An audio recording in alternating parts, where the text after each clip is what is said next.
iniciar. Tá, Tá. apareceu, tá carregando. Aí começou. Agora foi. Uhum. Se vocês não estiverem conseguindo ver, vocês me avisam, mas acho que tá rolando, né? O slide. Tá assim. Tá Tá. rolando sim.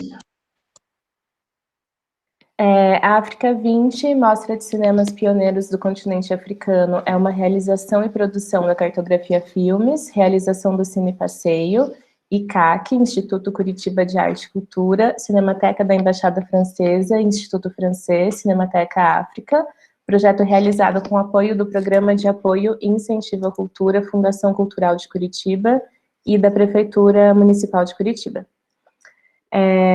Bom, a gente vai falar um pouco hoje sobre as conexões entre ética e estética nos cinemas africanos. Eu sou a Bea Gerolim, sou roteirista, diretora de arte e uma das organizadoras da África 20.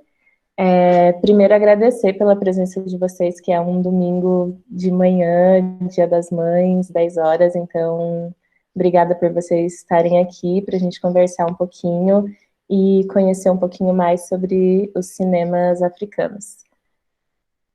Antes da gente falar do cinema propriamente dito, eu quero trazer um pouquinho o histórico do continente africano, porque isso vai impactar completamente no que os cinemas africanos se tornaram. Então, a colonização, ela se inicia no século XV.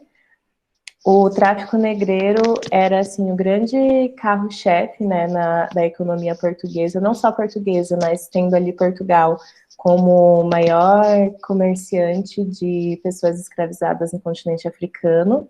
Depois, no século XVI, o Brasil passou a comercializar ainda mais, dando origem aí a esses povos de diáspora, né, nos quais a gente acaba se encaixando. E no século XVII começaram várias expedições para disseminar o cristianismo e colocar ainda mais os povos africanos nesses lugares do pagão, do feitiço, da bruxaria. Então, existia esse desejo de expurgar esse mal que era o desconhecido do continente africano. O que acabou sustentando essa dominação foi o racismo científico, então essa ideia de que as pessoas negras, elas eram selvagens, elas eram inferiores, elas não tinham o mesmo desenvolvimento que os europeus, colocou eles nesse lugar de achar que podiam fazer qualquer coisa e se utilizar, né, desses saberes e desses corpos como eles bem entendessem. Quando algumas pessoas do continente africano, normalmente filhos de comerciante ou até de lideranças, começaram a ir para a Europa para estudar, e aí entenderam, assim, esse contexto todo da colonização, entenderam como esse continente retirava os seus saberes, retirava as suas riquezas e retirava principalmente as possibilidades das pessoas viverem as suas vidas no seu território, e aí eles retornavam para o continente africano, para os seus países, se iniciaram os movimentos de independência. Então, precisou desse trânsito atlântico para que as pessoas retornassem para os seus países e iniciassem essas pequenas revoluções, né? Esse processo todo de decolonização que vem depois no pós-guerra, pós-Segunda Guerra Mundial. Tendo aí como as maiores colônias no continente africano a Inglaterra e a França. E aí isso vai impactar diretamente também na construção desses cinemas mais iniciais. A representação do continente africano sempre foi tida como exótica, então essa representação animalesca e reduzindo o continente africano à relação com a natureza, com os animais. Então, é como se no continente africano só existissem savanas e elefantes e leões e selvageria, assim, para os cinemas europeus e para os cinemas norte-americanos, principalmente, reforçando ainda mais, né, essa ideia de inferioridade, essa ideia de dominação. E aí existe, nossa, uma infinidade de estereótipos. Eu coloquei aqui nessa imagem um dos mais comuns, não tanto aqui no Brasil, mas tem esse estereótipo de associar as pessoas negras ao ato de comer melancia, como se isso fosse uma coisa, como se isso fosse uma coisa ruim, assim, tipo, é usado como xingamento ou usado em músicas e em filmes, como se comer melancia fosse essa coisa de comer e aí se lambuzar, e não existia melancia fora do continente africano. Então, quando as pessoas vieram escravizadas, trouxeram junto a melancia. Então, os brancos associavam isso à sujeira. Enfim, tanto que quando saiu o filme da primeira Princesa Negra na Disney, aconteceu toda uma questão, porque colocaram o sabor do doce dela, que está ali embaixo na imagem, de melancia, enquanto das outras princesas era tipo baunilha, morango, e aí foi esse reforço desse estereótipo. Com a chegada do cinema no continente africano, que era esse cinema europeu, que era esse cinema norte-americano, hollywoodiano, começou a se despertar nas pessoas o desejo também de contar suas histórias, de fato, para além de se encantar com o que era trazido, com os filmes que eram trazidos, poder também narrar as próprias histórias. E aí foi criado em 1934 o Decreto Laval, que foi um decreto criado pelo Ministério Colonial, que precisava ler todos os roteiros e precisava saber exatamente quem seriam as pessoas envolvidas na produção para poder aprovar ou não a realização dos filmes. Então, assim, o primeiro filme dirigido por uma pessoa africana foi em 55 e ele precisou ser feito fora do continente africano por conta desse decreto. Então, é um decreto que veio para reforçar mesmo, né, esses cinemas hegemônicos e não africanos, porque entregar essa ferramenta para o povo significaria mudar a visão que eles tinham de si mesmos e mudar a visão do mundo sobre esse continente. E aí, em 1955, a gente tem o primeiro curta-metragem dirigido por pessoas africanas, primeiro curta-metragem africano, que foi filmado em Paris, por conta do Decreto Laval. Não pôde ser filmado em Dakar. O cinema africano, no singular, ele não existe, porque é um continente inteiro que é muito plural, que tem 54 países, mais de 2.000 línguas, mais de 8.000 dialetos, muitas etnias. E aí eu faço aqui um parênteses sobre o cinema negro brasileiro, porque enquanto uma identidade, enquanto um cinema que é minorizado e que é marginalizado, é muito importante existir essa afirmação de que, tá, temos o cinema negro brasileiro, que é o cinema feito por pessoas negras, é o cinema feito com atores protagonistas negros, é um cinema que é um cinema antirracista, que é um cinema que não se coloca nesse lugar do olhar externo, é um cinema feito pela gente, olhando para a gente, para as nossas histórias, para as nossas vivências, para as nossas famílias, para os nossos amores, para os nossos espaços. Ao mesmo tempo, o que eu faço aqui em Curitiba é muito diferente do que é feito na Bahia, muito diferente do que é feito no Rio de Janeiro, muito diferente do que é feito no Rio Grande do Sul. Então, o cinema negro brasileiro, ele não é unificado, ele não é homogêneo, porque cada pessoa tem ali a sua vivência, mas enquanto um movimento, é muito importante que a gente diga, o cinema negro existe, porque todo o resto do cinema feito sem a gente, ou feito com a gente nesses lugares completamente estereotipados, é um cinema branco e é um cinema branco racista. Então, essa definição, ela serve muito mais para afirmar a nossa existência enquanto pessoas negras fazendo cinema do que para homogeneizar um modo de fazer, porque existem vários modos.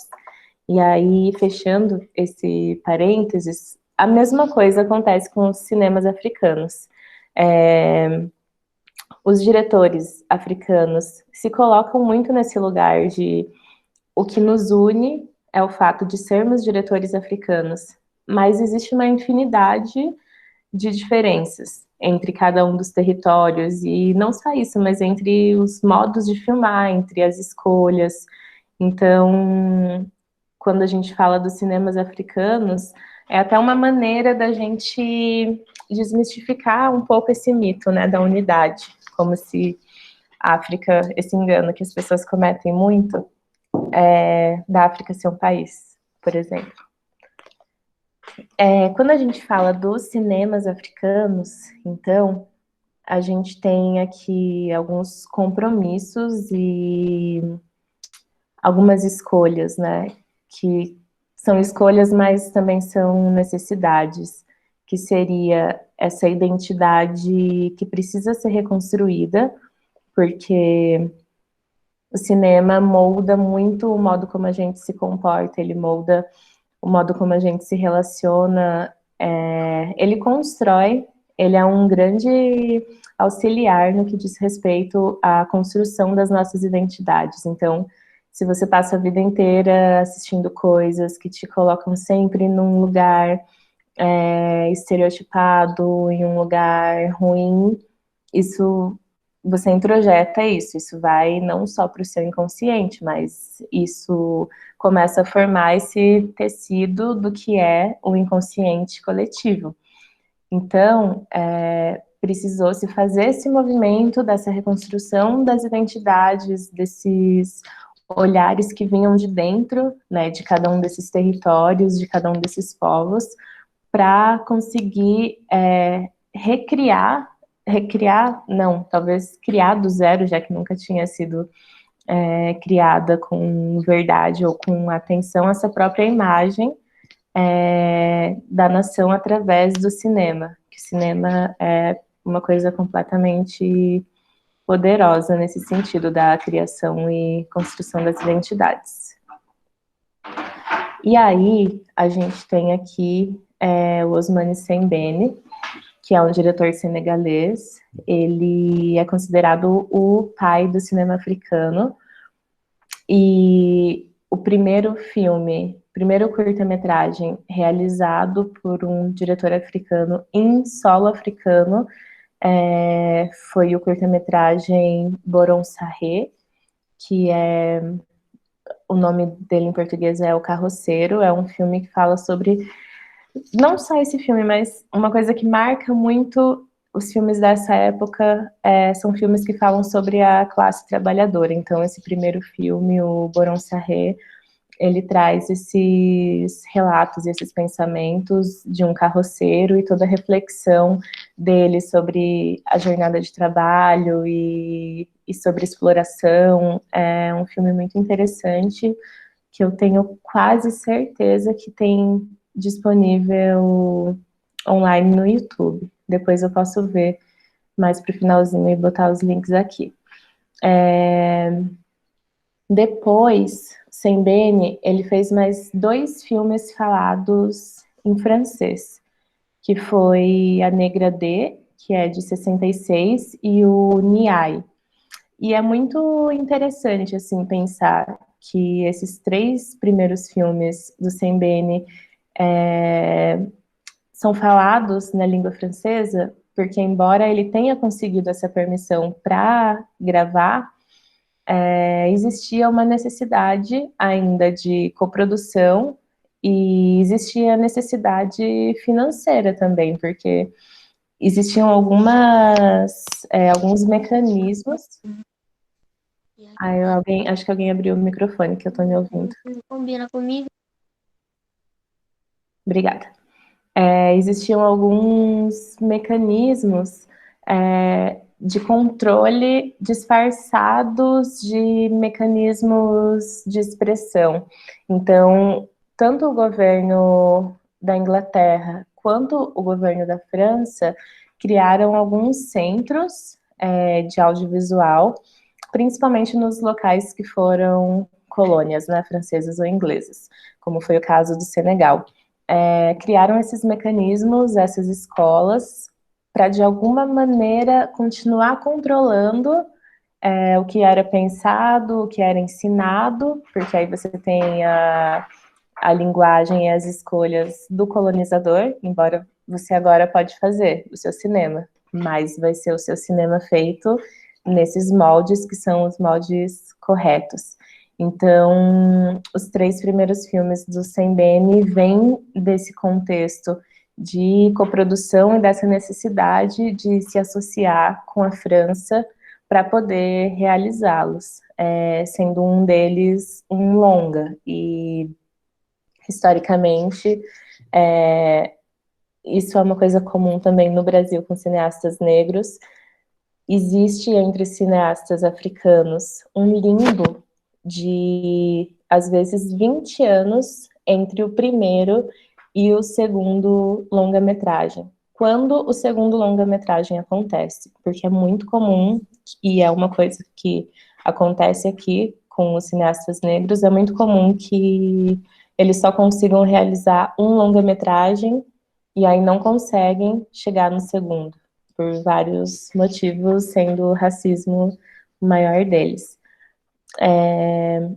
O Sembene acreditava muito no cinema como uma forma de emancipação social, porque para ele o cinema era a arte mais acessível que existia, assim, que poderia ser visto por pessoas de todas as idades, poderia dialogar com muitas pessoas e chegar em lugares muito longínquos. Agora, eu quero passar para vocês os primeiros 10 minutinhos desse filme dele, que é o primeiro longa dele, que é A Negra D. Deixa eu ver como é que eu faço isso. Eu vou mutar o meu microfone, porque eu acho que eu não consigo compartilhar com vocês e falar ao mesmo tempo. Mas a gente vai ver os 10 primeiros minutos, aí eu vou parar a transmissão.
Est-ce que quelqu'un est venu m'attendre?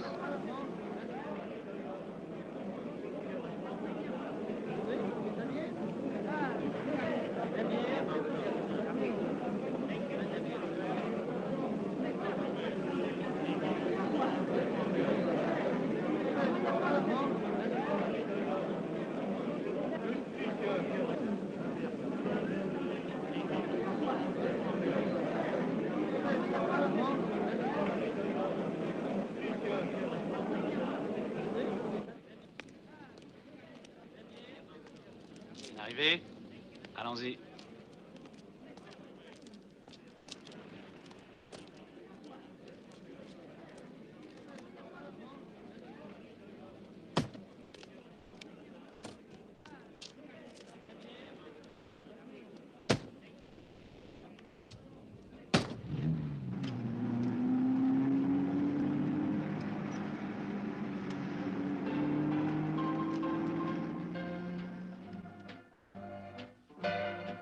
As-tu fait bon voyage?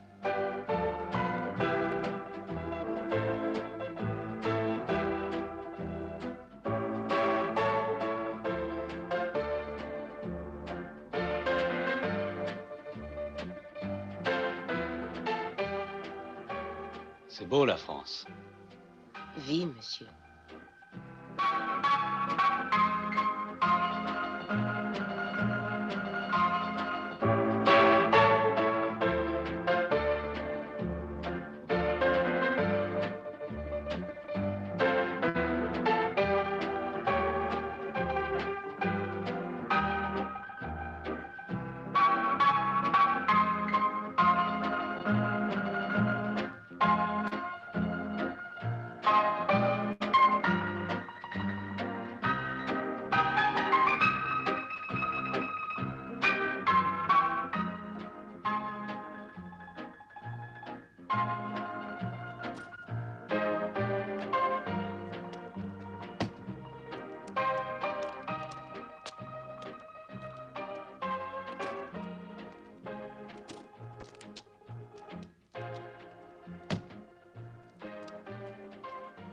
Enfin, nous voici arrivés.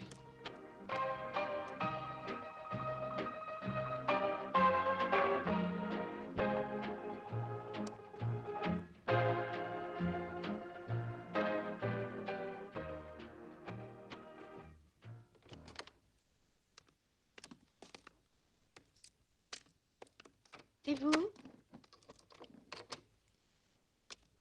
Bonjour, Johanna.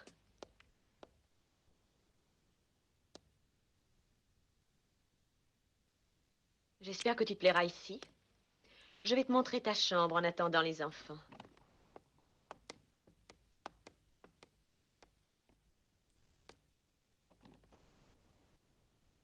Voilà ton lit. Et voilà la Côte d'Azur. Voilà la côte. Juan, Nice, Cannes et Antibes. Maintenant, nous allons voir la cuisine.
La cuisine, la salle de bain, la chambre à coucher, le salon.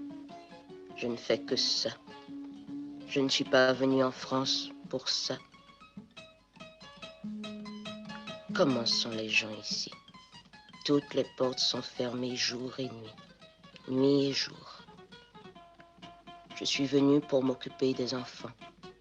Où sont-ils? Pourquoi madame me crie-t-elle tout le temps? Je ne suis pas cuisinière ni femme de ménage.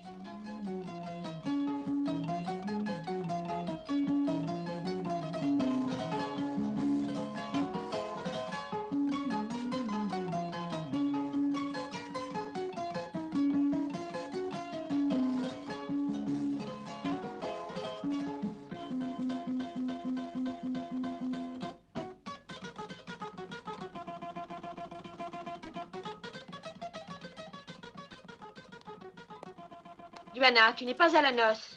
Ça fait 3 semaines que tu es habillée comme ça. Enfin, change de tenue.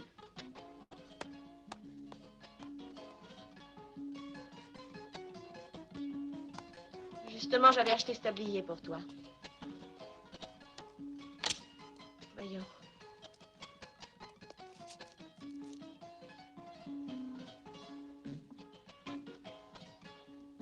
Tourne-toi. Nous avons du monde à déjeuner. Prépare-nous un bon riz au mafé.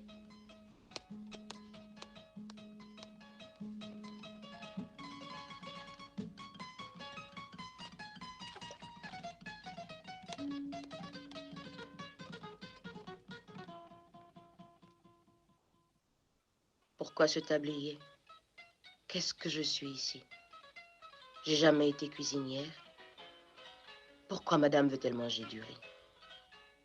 À Dakar, jamais le cuisinier de madame n'a préparé du riz. Peut-être que le riz de Dakar n'est pas pareil que le riz d'ici.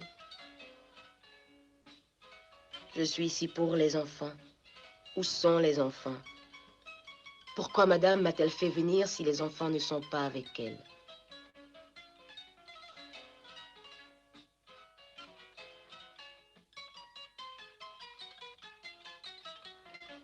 Avec ce riz, peut-être madame me fera visiter la ville. Irons-nous voir Cannes, Nice, Monte-Carlo? Nous nous promènerons pour voir les jolis magasins. Et quand madame me donnera mon mois, j'achèterai de jolies robes, des souliers, des dessous en soie et de belles perruques. Et je me ferai photographier sur la plage. Et j'enverrai la photo à Dakar. Et les autres crèveront de jalousie. J'espère qu'ils aiment mon riz. Ma sauce n'est pas trop relevée. Et si les enfants ne venaient pas?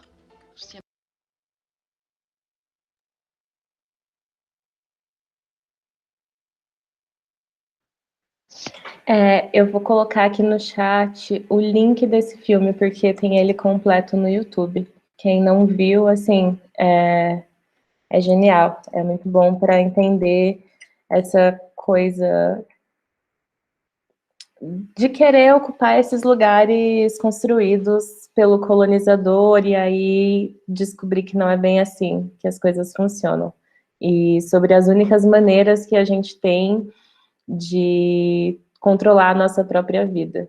Eu não vou dar spoiler sobre o final do filme, mas é bem violento e marcante. Vou voltar aqui para a apresentação.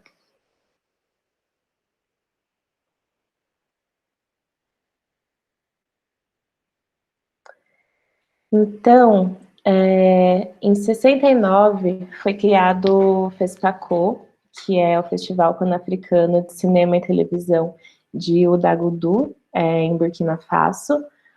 Foi um espaço criado com essa ideia de concentrar nele os cinemas africanos do continente todo, mas também para ser um espaço de diáspora. Então, muitos filmes daqui até foram exibidos lá, filmes latino-americanos, filmes feitos na Europa, e até hoje já foram exibidos mais de 2.140 filmes. O festival acontece de maneira bienal, então ele já tem aí 50 anos, e eu acho que agora, 2021, seria a 27ª ou 28ª edição, que não aconteceu por conta da Covid, né?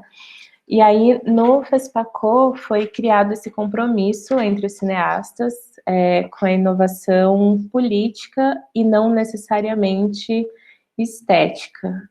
Foi criada também, a partir do FESPACO, a FEPACI, que é a Federação Pan-Africana de Cineastas, e aí é muito interessante ver como o panafricanismo ele está muito presente dentro dos cinemas africanos. Então tem essa, né, o panafricanismo no cinema, ele se manifesta através da união dos povos contra o preconceito racial, e aí fazendo um cinema que é muito mais político, muito mais pensando em como se combatem os problemas sociais, como se denunciam também os problemas sociais e como, através do cinema, é possível olhar, literalmente olhar, pensando no cinema como essa janela, né, para o novo, essa janela para o outro mundo, olhar para esses problemas de frente, olhar para esses problemas sob um outro ponto de vista. E aí, dentro do panafricanismo no cinema, existem duas coisas. A primeira tem a ver com o filme, essencialmente. O que é esse filme? Então, quais temas vão atravessar os filmes, quais são as tradições. Tem uma coisa muito forte que tem a ver com a oralidade. Até tem um estudioso, Mancha Diawara, o nome dele, que fala que o maior traço estético dos cinemas africanos é a palavra. A palavra pensando na oralidade, né? Pensando nesses griots, que eram os contadores de histórias, os cantores, os poetas, e que através dessa oralidade traziam essas histórias e passavam para as novas gerações. E aí, dentro desse corpo fílmico, existe muito essa cultura, que já é uma cultura africana, que tem a ver com a dança, que tem a ver com a música, que tem a ver com a oralidade. E para além do cinema, existem os espaços, que são esses espaços, como esse espaço, por exemplo, que a gente está, né, como a África 20, como outros espaços de exibição, espaços de debate, espaços de partilha de conhecimento, como é o FESPACO, em Burkina Faso, e outros espaços também que existem no continente africano e na diáspora, para que aconteça esse intercâmbio entre os realizadores e entre os filmes e entre os espectadores, porque também tem essa ideia, que é uma ideia completamente decolonial, que tem a ver com para quem os filmes são feitos. E o cinema é feito para o povo. Então, não interessava para esses realizadores, como segue não interessando hoje para alguns, que os filmes sejam feitos e que isso acabe na realização do filme, que o cinema acabe com a finalização de um filme. O cinema não acaba, né, nesse lugar. E nem sei se dá para dizer que ele acaba, mas a potência do cinema está no encontro do filme com as pessoas, está nas trocas sobre esses filmes, está nessas reflexões. Então, era muito importante a criação desses espaços para o cinema não ficar ali reduzido a exibições em festivais ou a exibições, festivais fora do continente, né, festivais europeus principalmente, ou destinados só a exibições comerciais. Então, se tornou frequente essa prática de filmes prontos, então vamos exibir nas praças, nos campos de futebol, nas ruas. Como é que a gente faz para o cinema se encontrar com o povo? Isso foi um traço bem, bem marcante do pan-africanismo no cinema. E aí, eu vou trazer agora um pouquinho sobre o Mustafa Alassane. A gente exibiu no Griot os filmes dele antes de ontem, sexta-feira, essa sessão dos curtas-metragem. O Mustafa Alassane é uma figura muito curiosa e interessante, porque ele transita entre linguagens e usa de um gênero que também chegou, assim, um pouco para contrariar, talvez, contrariar ou reagir, de alguma maneira, a essa representação estereotipada europeia e norte-americana sobre pessoas africanas. Então, quando ele faz esse primeiro filme, que é O Retorno de um Aventureiro, e ele brinca com essa ideia de pessoas africanas serem cowboys, né, esse western que é considerado o primeiro filme de Velho Oeste do continente africano, que foi feito no Níger, em uma comunidade no Níger. De alguma maneira ele está dizendo com esse gesto, de alguma maneira não, ele está dizendo com esse gesto que ele também pode fazer filmes de gênero e que os filmes de gênero não são uma exclusividade, assim. Então ele reproduz vários clichês, mas coloca camadas que dão tanta complexidade, porque aí a gente tem os cowboys, a gente tem o Conselho dos Anciões, a gente tem essas forças que se repelem e que dialogam sobre o próprio filme, sobre a própria necessidade dessa violência, sobre a própria necessidade do gênero de Velho Oeste, assim. É um filme bem interessante. E aí o Mustafa Alassane faz uma coisa que é esse trânsito entre linguagens e entre estéticas, porque ele também é considerado o primeiro... eu não sei como é essa palavra em português, mas é alguém que faz bricolagem, que é fazer essas coisas com essas pequenas montagens, colagens com, sei lá, caixinhas, tecido. E aí, nesse filme Samba, que é essa imagem da animação ali no cantinho direito, ele mesmo cria todo o cenário, todos os bonecos e personagens, e faz a primeira animação do continente africano. Então ele traz esses lugares de inovação de quem pode fazer o que quer, assim. Ele não está preocupado em escolher um gênero, em escolher uma estética. Ele brinca com as estéticas, ele caminha entre elas e faz isso de um jeito muito, muito interessante e muito curioso. Eu acho muito curioso esse trânsito. E aí ele também faz documentário, enfim, ele faz muitas coisas. Também a gente tem aqui, e que para mim é assim, a maior inovação dos cinemas africanos é o Mambeti.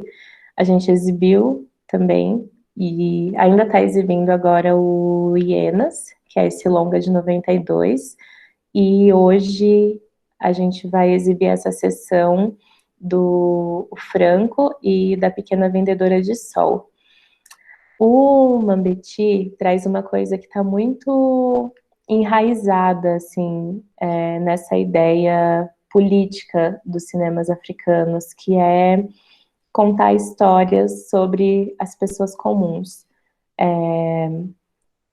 que é essencialmente a classe trabalhadora, que é essencialmente quem é visto, mas que não é enxergado, quem não é ouvido, mas quem é tão complexo e tão completo que precisa protagonizar essas narrativas. Então, ele começou que seria uma trilogia, que ele chama de Histórias de Pessoas Comuns, que acabou com A Pequena Vendedora de Sol, teve só 2 filmes, porque ele partiu 1 ano antes da Pequena Vendedora de Sol, não conseguiu terminar essa trilogia, mas são filmes que ele faz essa crítica social de uma maneira muito pessoal e individualizada, e o que acaba provocando uma identificação muito maior com quem assiste, porque você cria empatia, você cria conexão com uma história que é de uma pessoa específica, é de uma pessoa comum específica, mas que diz respeito a uma infinidade de pessoas, que diz respeito a um povo, que diz respeito aos impactos da colonização histórica e o que a gente faz agora, assim. Então, ele não dá essas respostas, mas ele cria as perguntas e ele fala de uma coisa que é muito grande, que teve um impacto e tem um impacto enorme, assim, na vida do continente africano, mas através do micro. É um jeito muito, muito sensível, assim, que ele usa para falar dessas questões. E aí, nesses filmes especificamente, principalmente, eu penso no Hienas, que é o último longa dele, ele traz elementos, ele brinca com elementos de um lugar que é diferente do lugar de falar apenas, né, desses sujeitos comuns no sentido da crítica social, mas ele vem para um lugar existencialista que é negado para os cinemas africanos, que costuma ser visto como um cinema muito direto, muito pautado nesse social realismo, que é muito também baseado nas escolas que ele segue, porque os cinemas africanos se baseiam muito no neorrealismo italiano. É, assim, uma escola na qual eles se inspiram muito por conta mesmo de como os italianos voltaram a filmar a Itália pós-Segunda Guerra Mundial. Então, eles trazem mesmo esse olhar que é muito crítico, que é muito de apontar as mazelas que a guerra deixou, as mazelas que o colonialismo deixou e o que faz, né, depois disso, tá? E agora, como é que a gente pega essa bagunça toda e transforma em alguma coisa? E o Hienas, que está disponível até hoje às 19 horas, traz isso também, mas também traz esse existencialismo, vai para esse campo do pensamento, para esse campo mais moral também, para os embates éticos de um ponto de vista mais individual, assim. Também recomendo fortemente esse filme que está na nossa programação até hoje. E aí, para pensar um pouco sobre o que seria essa ética, né? O que seria essa estética dentro desses cinemas africanos? Durante muito tempo, não existia uma estética demarcada. A estética, ela era basicamente marcada pela oralidade, como um traço comum, também marcada pela música, pela dança, como eu falei ali um pouco antes, mas principalmente o ponto de vista adotado pelo realizador, que se desloca, muitas vezes, para o ponto de vista do trabalhador, para o ponto de vista da vítima, né, colocando aqui as aspas, porque acho que tem muito mais a ver com vitimizados do que com vítimas, de onde esse realizador escolhe olhar, que olhar ele adota. Então, falar das opressões, falar das injustiças, do ponto de vista de quem está sofrendo essas injustiças, é uma estética muito própria dos cinemas africanos. E esse contragolpe, essa contranarrativa de quem era visto pelo colonizador, pelo branco, e aí, de repente, você está nesse outro lugar, você tá vendo o branco, que é ali, né, como naquele pedaço que a gente viu da Negra D, do Sembene, as reflexões são dessa mulher negra. Ela tá vendo as pessoas brancas, ela tá achando estranho que a mulher pede para ela fazer arroz, mas assim, tá, será que então o arroz daqui deve ser diferente do arroz que eu conheço em Dakar? É ela o tempo todo interrogando, ela refletindo desse outro lugar, assim. Então, tem muito a ver com a possibilidade do observado se tornar observador, do objeto virar um sujeito ali. E também de trazer para esse campo do cinema a possibilidade de mudança, né? Utilizar mesmo o cinema como uma arma, como um potencial de reconstrução dessas nações, dessa autoestima desses povos. Até tem um texto da Bell Hooks chamado O Olhar Opositor, que falando isso da troca de lugares, né, de quando o objeto se torna sujeito.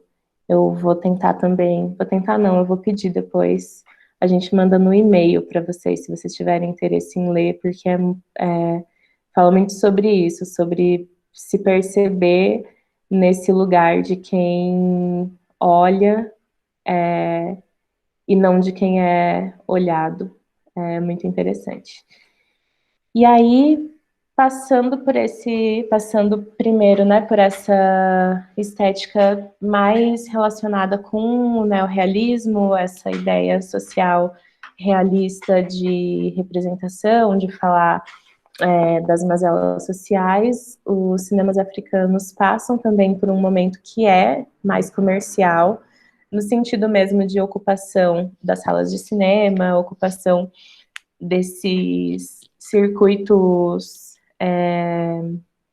de comercialização também com outros países para conseguir levar os cinemas africanos para a Europa, para as Américas, e passa também por uma fase que é a fase da sátira, da comédia, pensando muito nessa relação de além das mazelas, o que é que a gente gostaria de ver. Nunca perdendo esse olhar crítico, né, mas também indo para outros lugares. Tem um cineasta muito interessante que se chama Flora Gomes, e ele tem alguns musicais que se encaixam, assim, nessa fase. É muito interessante também ver um pouco do cinema dele. E aí, isso que eu já tinha falado, né, sobre os griots, que para mim é onde mora muito essa originalidade, assim, desses cinemas africanos, que é pensar como trazer essas epopeias, como trazer essas grandes histórias que já estão, elas já existiam, elas já eram contadas de geração em geração. Então é muito isso de materializar, é muito isso de dar um corpo, que é um corpo que ultrapassa o tempo, né? O cinema é isso, assim, a gente consegue entender um tempo a partir dele, a gente consegue cravar essas imagens no tempo e voltar para elas, e daqui a 100 anos pode nem fazer mais sentido, assim. Isso aqui tudo, né, que a gente está falando sobre os filmes, como é que essa conexão entre as contações de história entram nos filmes, assim. Então, isso dos griots, isso da oralidade, isso da forma de contar. O contar é sempre mais importante do que a forma de contar, porque a estética, a beleza, o que é estético, o que é agradável, sempre foi uma coisa muito intrínseca nas artes africanas. Ela sempre esteve lá, as coisas tinham, às vezes, um objetivo, sei lá, uma escultura, um utensílio doméstico. A estética sempre foi algo presente, a beleza sempre estava aliada às funções. Então, nessas simplicidades, né, que são complexas, nessas escolhas de trazer a palavra, de trazer as cores, de trazer o cotidiano, essa estética, que também é muito diversa, porque vai depender dos lugares onde esses filmes são feitos, essa estética está toda aí. E aí, por último, eu coloquei aqui o Sankofa, que é esse pássaro, porque o cinema ele tem esse potencial de olhar para o passado para ir reescrevendo esse futuro, né? Esse potencial que é cíclico, que é ininterrupto, e eles também trazem muito esses saberes e esses valores mesmo que a gente consegue usar no presente e a partir deles, e desenhando e entendendo essas ideias de futuro. Nossa, o tempo meio que acabou. Eu acho que eu vou deixar esses últimos minutinhos, se vocês tiverem alguma pergunta, alguma consideração, e vou anotar aqui as coisas que eu quero enviar para vocês, se vocês tiverem interesse de ler e ver.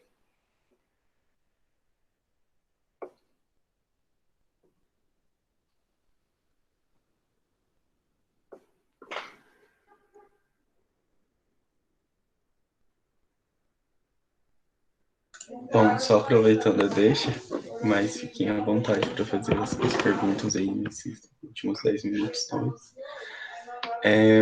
Algumas pessoas perguntaram de certificado, né? Eu pretendo mandar em até 3 semanas certificados dos minicursos, e aí depois eu posso mandar no e-mail também os materiais que a Bia separar para enviar. É isso. Obrigado pela participação.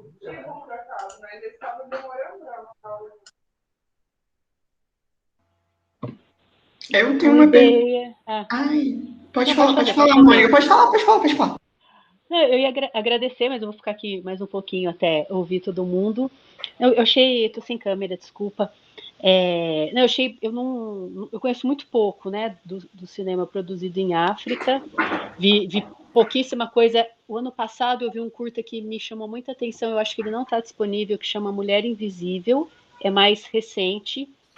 Eu preciso resgatar o nome da personagem. E aí agora, dentro do festival, eu acabei vendo os curtas, né, do Aimé Césaire, me apaixonei pelo cara, assim, eu realmente também não conhecia a produção dele, e como foi importante, assim, assistir aquele documentário, aquele curta que é em branco e preto agora, alguma coisa sobre o Senna, que eu esqueci, que até você comentou, eu também não conhecia, e fiquei muito feliz de poder assistir esse primeiro curta produzido por eu não lembro qual que é o país de origem dele. E o Hienas me chamou muita atenção porque ele...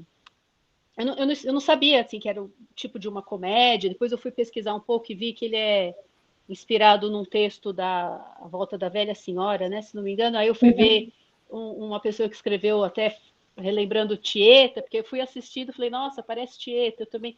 E é muito legal o que eu tenho visto, assim,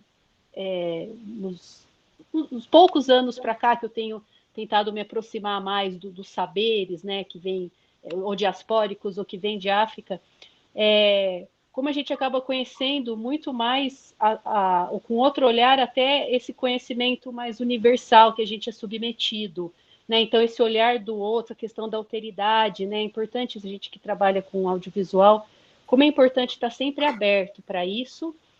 Eu agradeço muito sua fala, assim, só que dá vontade de ficar mais e de ter outra aula, sabe? Assim, de verdade. Então, parabenizar aí vocês, a equipe toda, pelo festival. Mas eu confesso que o Hienas eu achei um tanto difícil, assim, sabe? O filme achei ele longo, é um tipo de estética que eu não estou acostumada, mas eu achei muito sofisticado, sobretudo a parte, né, visual, as locações, a direção de arte, os figurinos. É um filme que, eu não sei se você falou, acabou passando, mas é um filme que teve um certo orçamento, né? Porque é uma superprodução, né? E fico feliz assim de poder assistir, mas confesso que foi um pouco difícil. Eu acho que é um filme que eu quero depois ler mais sobre, assim. É mais isso, só fazer um agradecimento por também ter podido aqui participar da aula com vocês. Obrigada, amor. É muito, muito legal você ter falado do texto, né, que ele foi inspirado, que é a Visita da Velha Senhora, porque é um texto escrito por um suíço. E aí eu estava lendo, assim, alguma coisa sobre o Mambeti, dele explicando que algumas pessoas acharam ruim ele fazer um filme, dedicar um longa, e ele dedica o filme, inclusive, para esse ensaísta, dramaturgo suíço, assim, não me lembro agora no começo ou no final, mas ele dedica para ele, e que algumas pessoas acharam, alguns colegas, né, diretores africanos acharam ruim ele fazer essa adaptação por ser uma pessoa branca, da Europa, e aí essa defesa dele de que queria dar leitura, que queria dar roupagem dentro da realidade dele, assim como muitos outros fizeram, né? O Tieta também inspirado nesse texto, tem mais umas peças também que rodaram aqui que são essas releituras. Obrigada.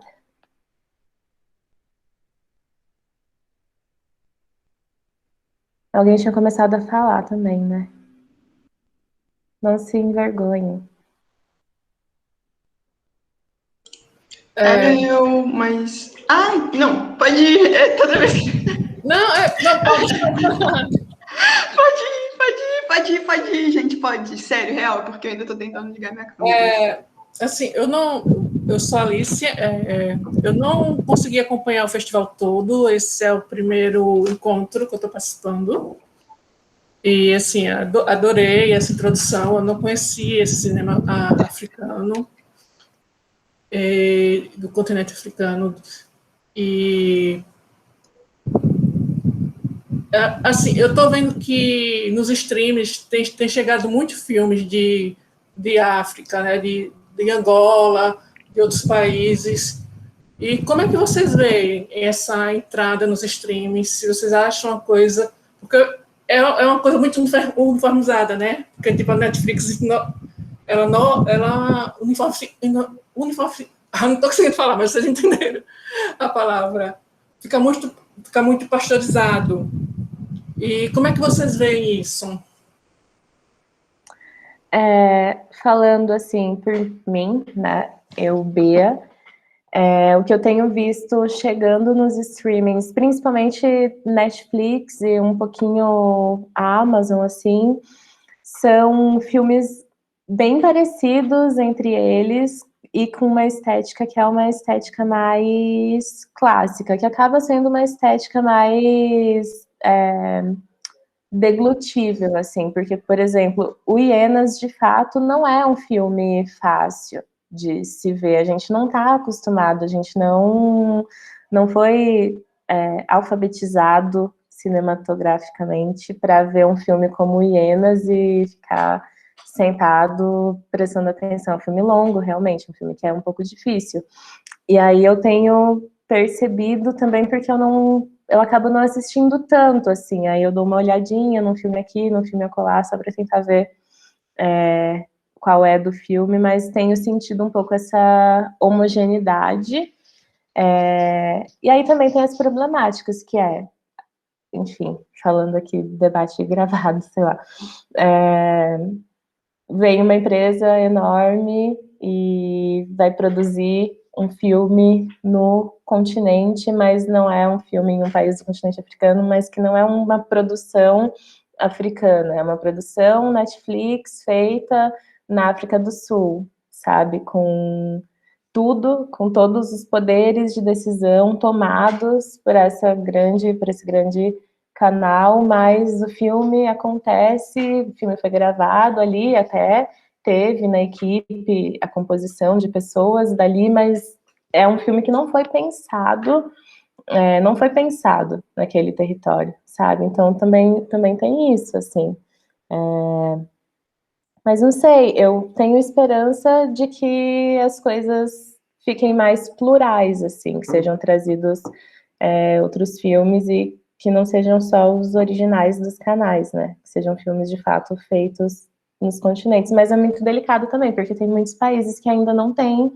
Tem países do continente africano que tem 2 longas, sabe? Na história toda do cinema, tem 2 longas-metragens. Não sei se eu respondi. Respondeu sim, respondeu sim.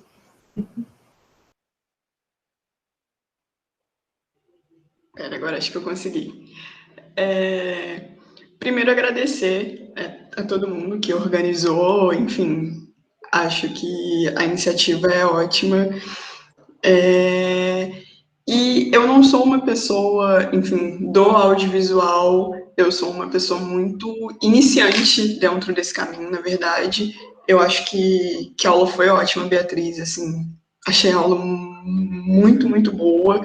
Inclusive, eu queria saber até se você faz mais cursos sobre isso, porque a aula ficou com um gostinho de quero mais, sabe? Tipo, de você querer aprender mais coisas e tudo mais. E eu acho que no mais é isso. Eu acho que o que eu queria ressaltar bastante foi que, para mim, sendo uma pessoa que não tem tanta afinidade, ainda está começando a entender algumas coisas, fazendo um curso ou outro, entendendo sobre o audiovisual e tudo mais, né? Foi algo muito tranquilo de entender e de se compreender e dá um incentivo muito grande. Eu acho que iniciativas assim, principalmente para pessoas que se veem como, sei lá, eu acho que a gente tem um audiovisual como algo que é impossível, sabe? É algo que a gente não consegue, é algo que a gente não vai, sabe? É algo muito assim. Então, quando eu vejo grupos principalmente afrocentrados fazendo esse trabalho e tudo mais, eu me incentiva bastante a pensar nesse tipo de coisa. Então, é só agradecer a todos mesmo, e é isso mesmo. Obrigada. Muito obrigada, Júlia. Eu vou dar aqui um spoiler do segundo semestre / primeiro semestre do ano que vem, que a gente vai realizar uma mostra de cinemas africanos, também a Cartografia Filmes, provavelmente vai ser online, então a gente vai falar um pouquinho mais sobre cinemas africanos. Eu estou aprendendo também, eu estudei cinema, e durante o curso inteiro de cinema nunca teve nada, assim, sobre cinemas africanos, que é um continente inteiro, né? A gente estuda ali cada escolinha, cada movimento do cinema europeu, novela vague, cinema soviético, neorrealismo, não sei o quê, mas não teve nada sobre os cinemas africanos, então de fato, não sei tanto mais do que isso que eu estou compartilhando com vocês, mas fico indo atrás, assim, para a gente também ir aprendendo junto e nessas tentativas de ir criando esses espaços, né? Até, inclusive, enfim, se inspirando no próprio continente que assumiu esse compromisso mesmo de criar espaços para debater, espaços para proporcionar o encontro entre os filmes e as pessoas, que é o sentido, para mim, assim, do cinema. Sem encontro não tem sentido. E agora já estão me dizendo aqui que a gente tem que encerrar, então quero agradecer de novo a todas, todos que vieram e assistiram, e a gente vai mandar no e-mail de vocês essas referências que eu falei aqui. Muito obrigado, gente. Obrigado, Bea. Obrigado, Raul. Todas as pessoas nesse domingo de manhã. Bom domingo aí para geral. Obrigada, galera. Aula muito boa.